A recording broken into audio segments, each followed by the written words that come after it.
Budget पेश किया गया है हमारी सरकार की तरफ से, तो बहुत अच्छा और बेहतर किया गया है, इसमें कोई दो राय नहीं है। अब अदर जो विपक्ष में होता है तो उनका आरोप प्रत्यारोप का ही पैराग्राफ रहता है, उसके ज़्यादा उससे कोई मतलब नहीं। 2014 के पहले जीडीपी आप देख लो और आज की जीडीपी देख लो, उसमें रात दिन का फर्क है। किसी भी पार्ट में जाओगे तो मतलब एक से बढ़कर एक काम हो रहे हैं। आप इंडिया ग्रोथ कर रहा है, आज विश्व के अंदर विश्व गुरु बना हुआ है। देरावर सिंह जी, आप समाज सेवी है, भारतीय जनता पार्टी में आप सक्रिय रहते हैं, पॉलिटिकल चीज़ों को लेकर आपके बयान भी सामने आते हैं और पॉलिटिकल चीज़ें आप बताते रहते हैं, लोगों से विचार विमर्श भी आपको करते हुए मैंने देखा है। मैं आपसे जानना चाह रहा हूं कि आज वित्त मंत्री निर्मला सीतारमण मोदी सरकार 3.0 का बजट पेश कर रही है। आप प्राथमिक स्तर पर या अपनी पार्टी के स्तर पर क्या कुछ कहना चाहेंगे इस मौके पर? सर्वप्रिय आनंद को जय माता दी। मैं माननीय हमारे यशस्वी प्रधानमंत्री नरेंद्र जी मोदी जी और वित्त मंत्री जी को बहुत बहुत बधाई देना चाहूँगा कि जो उन्होंने किसान, व्यापार, समस्त सिस्टम को देखते हुए बहुत अच्छा बजट पेश किया है हमारे माननीय वित्त मंत्री जी सीतारमण।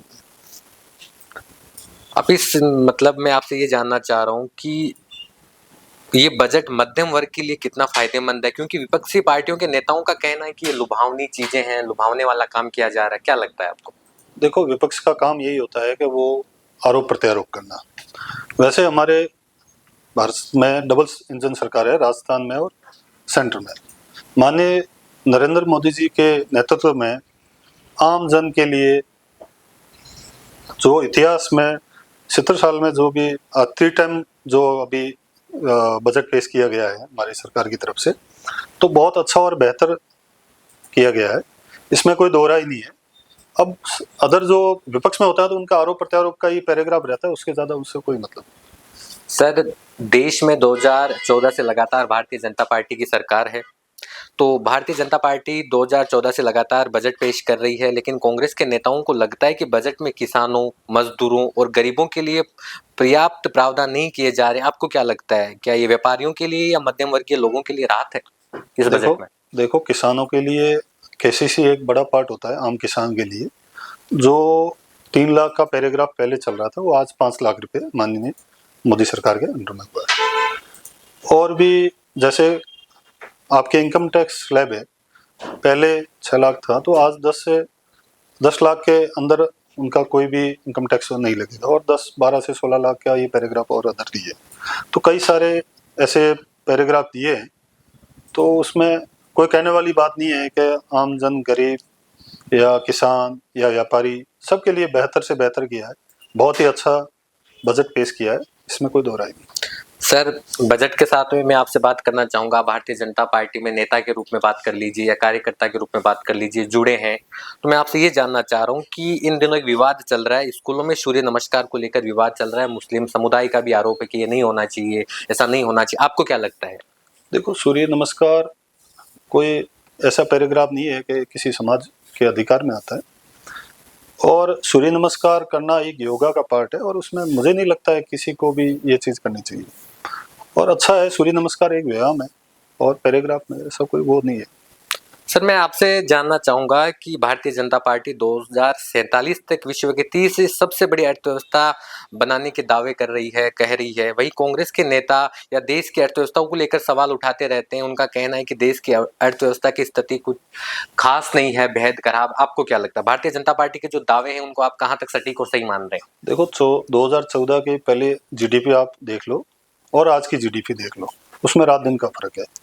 इस टाइम किसी भी लेवल पे आप किसी भी वे में जाओगे, आप कोई भी वर्क करोगे, जैसे आप एग्रीकल्चर में चले जाओ या सीनरी में चले जाओ, किसी भी पार्ट में जाओगे तो मतलब एक से बढ़कर एक काम हो रहे हैं। आप इंडिया ग्रोथ कर रहे हैं, आज विश्व के अंदर विश्व गुरु बना हुआ है इंडिया। आप 2014 से पहले पैराग्राफ उठा लो और 2014 के बाद का पैराग्राफ उठा लो, तो रात दिन का फर्क है, इसमें कोई दो राय नहीं है।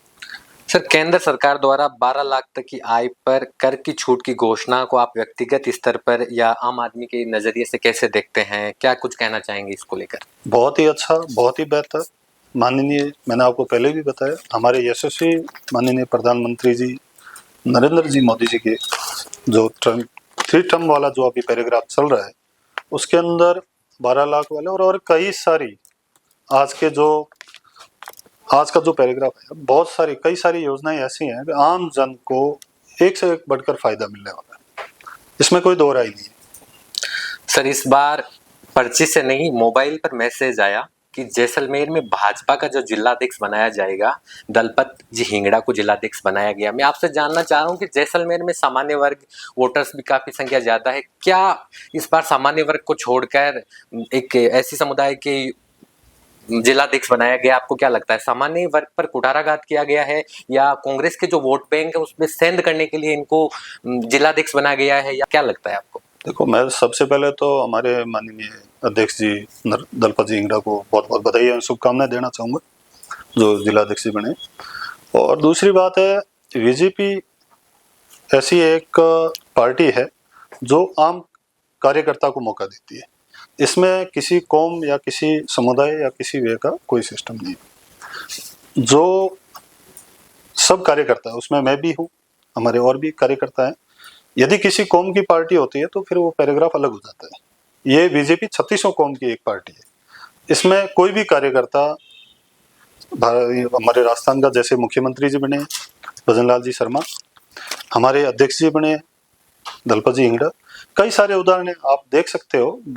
मतलब राजस्थान के अंदर कई सारे अध्यक्ष बने हैं, तो ऐसा नहीं है कि किसी समाज को लेके या किसी व्यक्ति विशेष को लेके किसी को अटेंड करके ये अध्यक्ष बनाएगा। वो तो आम कार्यकर्ता है और कार्यकर्ता के रूप में उन्होंने काम किया है और उनको बाकायदा अध्यक्ष बनाएगा। मैं भी सम्मिलित हूँ, मैं भी उनको बधाई देता हूँ और बहुत अच्छा है। कोई उसमें वो नहीं है किसी को भी, समाज को या किसी को भी उसका दर्द है।